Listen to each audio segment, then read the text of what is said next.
दीपिका वर्मा जी पटियाला से। राधे राधे महाराज जी। राधे राधे महाराज जी, आपके चरणों में कोटि कोटि। महाराज जी आपका बहुत बहुत धन्यवाद, आपके सत्संग ने मेरी जिंदगी बदली। महाराज जी मेरा एक प्रश्न है, क्या हमारी वेशभूषा जैसे कपड़े और मेकअप आदि का हमारे भजन या आध्यात्मिक सफर पर कुछ प्रभाव पड़ता है? ज्यादा बनावटीपन करने से शरीर में आसक्ति बढ़ती है। शरीर आसक्ति फिर कामनाओं को बढ़ने के बहुत चांस देते हैं। दूसरे भी देखकर कामना करते हैं और हमारे अंदर भी कामना आती है। उचित श्रृंगार, जैसे आप गृहस्थ में हैं तो उचित पहनावा पहनिए, उचित श्रृंगार कीजिए, क्योंकि आप गृहस्थ में हैं। अब उसमें थोड़ी कि हमारी तरह आप रज लपेट करके ऐसे नहीं, आप उचित श्रृंगार, पर इतना बनावटीपन ना आ जाए कि जिससे दूसरे का मन आकर्षित हो और हमारा मन भी कामनाओं में फंसने लगे। देखो, देह तो हम है नहीं, न तुम स्त्री हो न पुरुष हो, अपने कर्तव्य पालन के लिए स्वांग मिला है। अब जैसा आपका रूप है, आप शीशा से में जैसे देखते हैं ना, अब ज्यादा उसमें बनावटीपन करेंगे तो बार बार देखोगे, वो आसक्ति इसी में बढ़ेगी। और हमारा मानव देह मिला है इससे आसक्ति हटाने के लिए। तो उचित श्रृंगार, जैसे गृहिणी अपने घर में अपने पति आदि के, तो उचित श्रृंगार और सावधानी पूर्वक जीवन यात्रा में कोई गलती न होने पावे, तो आपकी भक्ति पथ की पुष्टता वाली अंदर भावना आ जाएगी।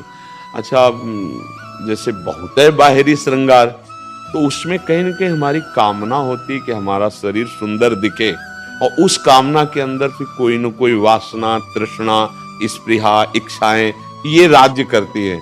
फिर हमारा जो मार्ग भक्ति का है वो ढक जाता है। हमारा सात्विक जैसा और हम आपको सच्ची कहते हैं, सुंदरता तो सत्यता में चलने पर मिलती है। आप भजन करो और थोड़ा संयम से रहो उचित, तो आपके चेहरे पे एक लावण्य आ जाएगा। मुख प्रसन्न तन तेज विराजा, कीनस रामचंद्र कर काजा। कोई भी हो, चाहे स्त्री शरीर चाहे पुरुष शरीर, संयम से चलो और भजन करो, तो आपके चेहरे में वो सुंदरता होगी जो दूसरे के देखने पर निष्कामता बढ़ाएगी, कामना नहीं। देखो ना, संत महात्मा जन जो भगवान में चित्त जोड़े हैं, कौन सा भैया श्रृंगार बाहरी होता है, पर एक दर्शन करने के लिए जाते हैं ना लोग, वयोवृद्ध हैं, कोई बाहरी रूप की बनावट नहीं, पर एक अलौकिक सुख मिलता है। उनके देखने से ऐसा लगता है मैं देखता ही रहूं, उनको देखने से ऐसा लगता है ये अपने हैं, उनके देखने से एक अजीब आह्लाद होता है, आनंद होता है। क्यों? क्योंकि वो सत्य मार्ग में चल रहे, भगवत मार्ग में चल रहे। मुझे लगता है जो भगवत मार्ग का पथिक है, चाहे स्त्री हो या पुरुष हो, सात्विक वेशभूषा में रहे, क्योंकि वेशभूषा का प्रभाव हमारे चित्त पर पड़ता है। हम जैसे वेशभूषा धारण करेंगे वैसे ही हमारा अहम हो जाता है। हम जैसे बनावटी करेंगे ना, तो उसमें कामनाएं हैं, इच्छाएं हैं, वासनाएं, तो वो दूसरों के प्रति भी और अपने प्रति भी ठीक नहीं है। सात्विक वेशभूषा, सात्विक श्रृंगार, आप देखो आपका जैसा स्वभाव, जैसा स्वरूप है वैसे बर्ताव करो। भगवान ने तो विधान बना ही दिया है आपके सुख के लिए। अब अगर बाहरी हम कुछ ज्यादा करते हैं तो उसमें हमें फिसलने का डर है और उसमें कामना बढ़ाने का सामने से भी डर है। तो हमें संसार तो इसी में विचरण करता है। लेकिन आप भक्ति मार्ग में अध्यात्म से पूछ रहे, तो आपने भगवान को जो रूप पसंद आया वो दे दिया आपके कर्म के। अब उसी से हमारा ये स्वरूप थोड़ी है, इसका तो छोड़ना ही है, आज नहीं तो कल छूटेगा। और इसकी गति भी आप लोग जानते क्या हो, आप इसको बनावटी क्या ज्यादा करें।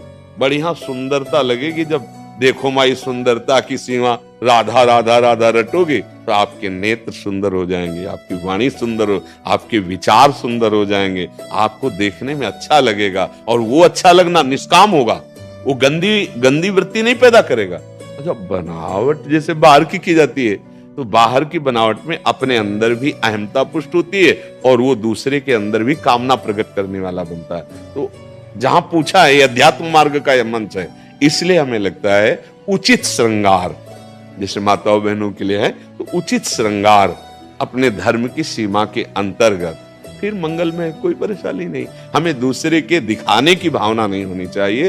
हाँ, उत्तम के बस असमन माही, सपने हुआन पुरुष जगनाही। एक पाणी ग्रहण संस्कार किया और उसी में धर्म पूर्वक चले और दोनों मिलकर धर्म का आचरण किया, भजन किया, दोनों भगवान को प्राप्त हो गए। ऐसे गृहस्थी में चला जाता है। नाथ सकल संपदा तुम्हारी, मैं सेवक समेत सुत नारी, और विरक्त तो संपूर्ण विषयों पर विजय प्राप्त करके भगवान को प्राप्त कर ले। दोनों के लिए भगवत मार्ग है जी। मयूरव उपाध्याय जी नागपुर से। राधे राधे महाराज जी।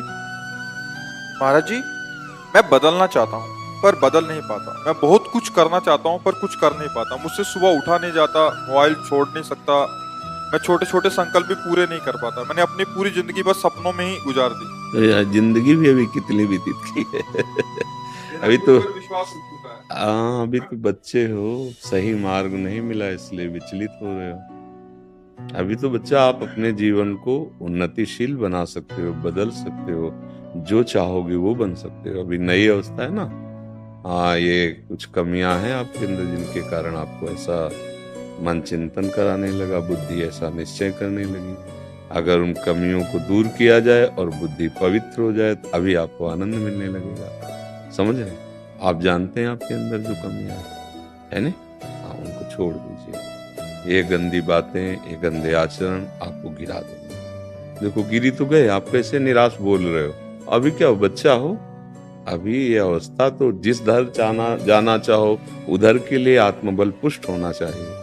पर यही तो हम सब बच्चों से, कि नई पीढ़ी हमारी जो है आज उत्साहहीन हो रही है क्योंकि आचरण बिगड़ रहे हैं। सुख की लालसा से ऐसे आचरण किए जा रहे हैं जिनसे केवल दुख, निराशा, चिंता, घबराहट, शोक यही प्राप्त होगा। उनका फल ही है यही। अब उनको समझाओ तो कैसे समझाओ? ना आहार ठीक है, ना संग ठीक है, ना दृश्य ठीक है। हमारे देखने का नजरिया गलत हो चुका है। देखो, आप ही कह रहे हो हमसे, मैं मोबाइल नहीं छोड़ सकता। जैसे भगवान, मैं आपकी शरण में हूँ, मैं आपका शिष्य हूँ, पर मैं युद्ध नहीं करूंगा। अर्जुन जी कहते हैं, यहीं से तो हंस के भगवान उपदेश करते हैं। जैसे आपने फाइनल कर दिया, तो मैं मोबाइल नहीं छोड़ूंगा। हम कह रहे मत छोड़ो मोबाइल, लेकिन मोबाइल में गंदी बात देखना तो छोड़ सकते हो ना। उतना तो आपको कंट्रोल रखना पड़ेगा अपने ऊपर। आप नहीं रखोगे, देखो हर चीज में गुण और दोष दोनों विराजमान है। जड़ चेतन गुण दोष में विश्व कीन करतार, संत हंस गुण गाए पे परिहरिवार विकार। जैसे दूध पानी रख दो तो हंस दूध पी लेगा, पानी छोड़ देगा। ऐसी गुण दोषमयी सृष्टि रची गई है। हमें गुण स्वीकार, मोबाइल में गुण है। आप एक दूर देश में बैठे एकांतिक महात्मा के वचन सुन सकते हो, किसी भी महात्मा के वचन सुन सकते हो, किसी भी शास्त्र का स्वाध्याय कर सकते हो उसी में। आजकल सब नई व्यवस्थाएं हो गई। कोई संकट है तो आप किसी को सूचना दे सकते हो, लेकिन उससे गलत जो बातें हैं वो ना देखो, उसका दोष स्वीकार ना करो। अब पास में मोबाइल है, गंदी बातें देखोगे, गंदे आचरण करोगे, तो यही बात। हम मोबाइल छोड़ने की बात नहीं कहते, हम मोबाइल में गंदी बात ना देखने की बात करते हैं। वो तो छोड़ सकते हो ना, छोड़ सकते हो ना, तो देखो छोड़ करके। गंदी बात देखो मत, और जो गंदी बात करते हो करो मत। और राधा राधा राधा राधा, जैसे दवाई खाई जाती है वैसे हम आपको कह रहे, राधा राधा राधा राधा नाम जप करो, थोड़ा व्यायाम करो, सुबह सुबह 1-2 किलोमीटर दौड़ो। शरीर से जितनी मेहनत करोगे उतने ही तुम महान बनोगे। ये जो शरीर को प्रमाद और आलस्य में डालते हैं वो किसी काम के नहीं रह जाते हैं। ये शरीर मैं थोड़ी है कि इसको इतना दुलार करे, उचित दुलार करे, आहार दे दे, वस्त्र दे दे और खूब इसको सत्कार्यों में लगावे। अभी आपकी बुद्धि पवित्र हो जाएगी, पाप नष्ट हो जाएंगे। थोड़ा सा भी परहित का कार्य तुम्हारे जीवन की लाह को बदल सकता है। थोड़ा सा परहित कार्य। अभी तो परहित जाना ही नहीं, अभी तो केवल इंद्रियों के विलास को सुख माना और उसी में लग पड़े। ये अवस्था तो ऐसी नहीं है। इस अवस्था में तो हम अपनी ऐसी नींव रखते हैं जिससे हम राष्ट्र भक्त बने, हम मातृ पितृ भक्त बने, देव भक्त बने, भगवत भक्त बने, जगत का कल्याण करें, अपना कल्याण करें। अब ऐसे में तो बच्चा, देखो तुम निराश हो गए, नहीं हो गए निराश, ये अच्छी बात नहीं है। निराशा अच्छी बात नहीं है। अगर हमारी बात मान लो, हमारी प्रार्थना मान लो, तो जो तुम जानते हो कि गंदे आचरण है, जिनके रोकने में तुम असमर्थ हो, उनको रोकने में समर्थ है प्रभु का नाम। नाम बल है। जितने भी महात्मा काम क्रोध लोभ मोह मद मत्सर पर विजय प्राप्त की, नाम बल से प्राप्त की। हम जानते हैं नहीं करना चाहिए, फिर भी ऐसा लगता है जैसे कोई भूत हमारे ऊपर चढ़ गया हो और हमसे करवा लिया हो। वो वासना है, वासना का भूत है, वो नष्ट होगी उपासना से। और उपासना है नहीं तो फिर होगा क्या? हमारे अंदर ताकत है नहीं कि इधर कदम रख दे तो फिसलते चले जा रहे हैं। ताकत लाओ, ब्रह्मचर्य ताकत है, नाम जप ताकत है, दूसरों की सेवा ताकत है, दूसरों का आशीर्वाद ताकत है। बड़े बुजुर्गों के जब चरणों में माथा रखते हैं, उनका हृदय प्रसन्न होता है, तो वहीं भगवान बैठे। कोई तड़प रहा है, भूखा प्यासा, रोग से पशु, आप उसकी सेवा कर दो, उसके हृदय में भगवान बैठे, वो आशीर्वाद दे देंगे, आपका मंगल हो जाएगा। बात समझ रहे? देखो प्रयास करके, नाम जप करो। पहली बात तो निराश होना मत। हम तुम्हें कह रहे हैं, हमारा मानव जीवन निराश होने के नहीं मिला। अच्छा, हमसे गलती हो सकती है, बड़ी गलती हो सकती है, बार बार हो सकती है, हमें फिर भी निराश नहीं होना। हमको एक दिन उन गलतियों को रौंदना है, पक्की बात समझो। अगर तुम ऐसा भाव नहीं रखोगे तो फिर जैसे अभी बोले ना, ये आपको गिरा देगा, मतलब आपको इतना निराश कर देगा कि आप कुछ और सोचने लगेंगे कि अब जीवन का मतलब क्या रहा। इसलिए ऐसा नहीं, अभी तुम महान बन सकते हो। देखो, कई कई वर्ष गंदे आचरणों में रहे, जैसे वैश्यागामी चिंतामणि जी के पास विल्व मंगल जी, और वहां से धक्का मिला, घर परिवार सब छूट गया था। अब उनको एक ही रास्ता दिखाई दिया कि है कोई भगवान, अब मुझे स्वीकार करे। हमने जिसके लिए सब कुछ न्यौछावर कर दिया, उसने तो धक्का मार के बाहर निकाल दिया। चिंतामणि जी उनको धक्का मार के बाहर निकाल। अब वो एक मार्ग मिला भगवान। तभी हम कहते हैं विपत्ति, अपमान, तिरस्कार, ये ऐसा अमृत है जहां से भगवान की तरफ यात्रा प्रारंभ होती है। नहीं, विषयी जीव कभी भगवान की तरफ नहीं चलना चाहता। जैसे नाली का कीड़ा नाली में ही आनंद लेना चाहता है, ऐसे विषयी जीव गंदे विषयों में ही आनंद खोज करता है। भगवान की तरफ चल पड़े। पूरा चरित्र तुम बड़ा है। वो एक ऐसे महान आचार्य कोटि के बिल्व मंगलाचार्य उनका, और उन्होंने चिंतामणि को प्रणाम किया गुरु रूप से कि अगर तूने मेरा तिरस्कार ना किया होता तो आज मैं श्री कृष्ण को ना प्राप्त कर पाता। तो मन और बुद्धि, इंद्रियां तुम्हारा तिरस्कार कर रहे हैं, तो तुम भगवान का आश्रय लो, नाम जप करो। देखो, तुम ही इस बात का अनुभव करोगे, हंसोगे अपने ऊपर कि अरे जब मैं नाम से विमुख था तो मेरी धज्जियां उड़ाई थी, आज मैं नाम जप कर रहा हूं तो मेरा कुछ नहीं बिगाड़ पा रहे। समझ रहे? आप निराश मत होना, हमारी बात मान लेना, एक दिन आपका हृदय शीतल हो जाएगा।